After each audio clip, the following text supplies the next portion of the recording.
So I was able to come into your classes today and see whole group social studies and science lesson, and we've been talking a lot about whole group. So it was great that I was able to come in and see. And one of the things that I know you've been working with Julianne and Aaron with me is tone and outward excitement for the lesson. And when I was in there, tone was very positive, and you demonstrated outward excitement for the lesson while executing instruction and while redirecting student behavior. So how did that feel?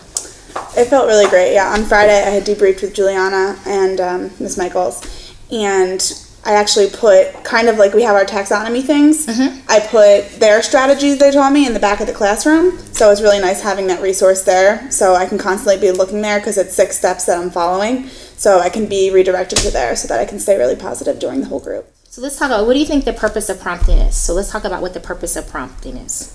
I think the main purpose is to scaffold the students so we know that they're never opting out. When do you prompt? When they don't know an answer? Yes, so today in the lesson, there was 2 students I really keyed in on 2 prompts. Did you remember what happened with Simon when you called on him to answer a question about mammals?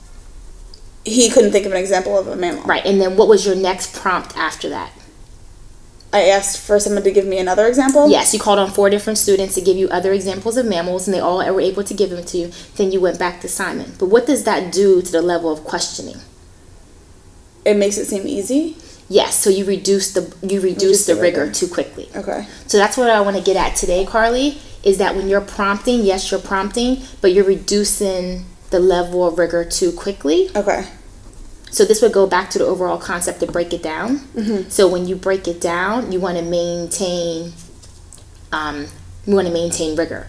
You don't want to immediately go to the easiest level of questioning or ask a friend or let me give you an example. You really want to think about, okay, this is the question I really want to get kids to answer.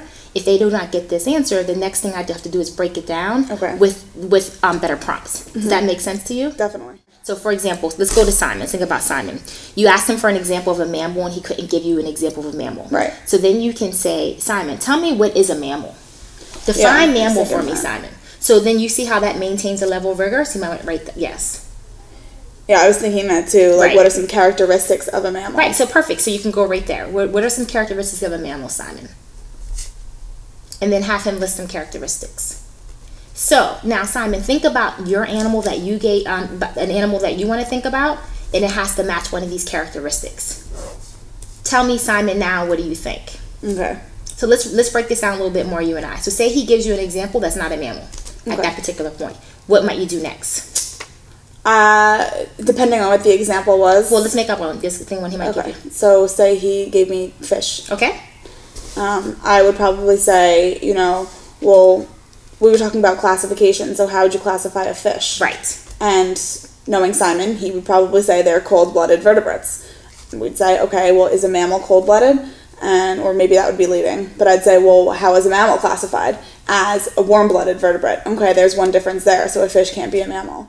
So your next area of focus then is what? So what is our next area of focus then? It's definitely breaking it down as far as prompting goes. Yep, while maintaining the rigor. All right, great. So let's take a look at the lesson for tomorrow.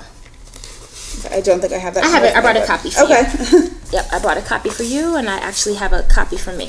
Okay. So if we want to think about next steps and able to apply that, now that we already have the lesson for tomorrow, what might you do in order to make sure you're applying and break it down? Well, I could also feed into, the PD that we had on Tuesday. Okay. Because for controlling the game, I could probably obviously I don't have this when I'm doing my rapid fire, but tonight when I'm rehearsing the lesson at home, I could anticipate weaknesses, so anticipate things kids are going to struggle on, and plan out those prompts ahead of time. Okay, let's pick 1 or 2 and do 1 or 2 together. Do you want to do that? Sure. Okay, so what's one question? Let's think about one question in the lesson plan tomorrow where kids might struggle or have difficulty with. Okay, should we do it for the hook? No, let's do it in the actual lesson. Okay. Where do you think they might have some difficulty if you had to predict?